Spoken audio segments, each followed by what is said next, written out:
Welcome back to Velshi and Rule. As the impeachment inquiry advances, President Trump continues to attack Congress and Democrats, claiming the investigation distracts from legislative duties.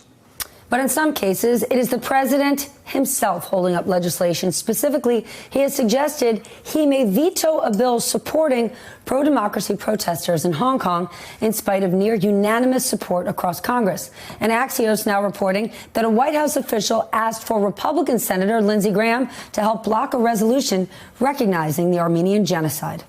Joining us now, California Democratic Congresswoman and member of the Judiciary Committee, Zoe Lofgren. Thank you for being with us. The president continues to attack Democrats for not getting anything done in Congress. Tell us what you view the situation with respect to legislation in Congress and what is getting passed and what is being made into law. Well, we have passed in the House of Representatives more than 300 bills that are sitting at the desk of Senator Mitch McConnell, who says he won't do anything unless President Trump says okay. They're really important bills having to do with reducing the cost of prescription drugs, dealing with gun violence, ethics reforms, the biggest ethics package to be passed by the House in decades, and the list goes on and on. They're just, I don't know what they're doing there in the Senate, but they're not passing bills that we send them. You had tweeted earlier this year how much was getting passed on a bipartisan basis. But how much is happening since the impeachment inquiry was announced? Oh, a lot. Just this last week in the House Judiciary Committee, we worked on a very important bill that's completely bipartisan. It's the bill that I've worked on for the last 9 months to stabilize the workforce in the agricultural sector. As we know, at least half of the farm workers in the United States don't have their proper immigration documents. We need to get them right with the law so that they can continue to work in America's fields. So we have a vibrant agricultural sector. That was passed out of the Judiciary Committee, and we hope to have it on the floor soon. We did a bill to deal with prescription drug prices last week. That was bipartisan as well, to stop the manipulation of the patent system. We did something to decriminalize marijuana because, as we know, a number of states have already approved the use of marijuana, at least for medical purposes, but the federal law still criminalizes it. So we're pretty busy.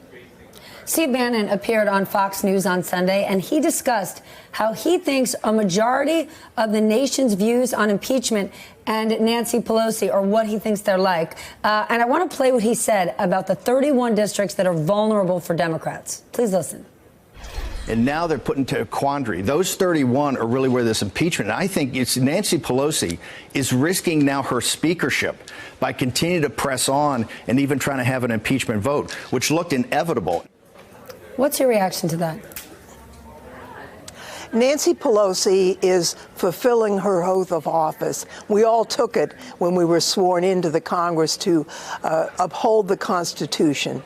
And that is our oath, and it's something that we take very seriously. We need to look at the evidence that will be presented to us in a cohesive fashion by the House Intel Committee on the Judiciary Committee, and then do an assessment of whether this conduct is treason, bribery, or other crimes, high crimes and misdemeanors, and whether it is of such severity that our oath requires us to adopt articles of impeachment. We don't know that yet. That's the next step. And how do you, what's your sense of the timing of that next step? Well, when the Intel Committee is prepared to deliver to the Judiciary Committee their findings, that's when it begins for the House Judiciary Committee. I don't know what their timing is, but I think there's a strong sense that we need to move appropriately quickly. We don't want this to be dragged out for months and months, and a pretty overwhelming picture did emerge during the hearings in the House Intel Committee. Hey, MSNBC fans, thanks for checking out our YouTube channel. Subscribe by clicking on that button down there and click on any of the videos here to watch the latest interviews and highlights. You can get more MSNBC for free every day with our newsletters. Just visit msnbc.com/newsletters to sign up now.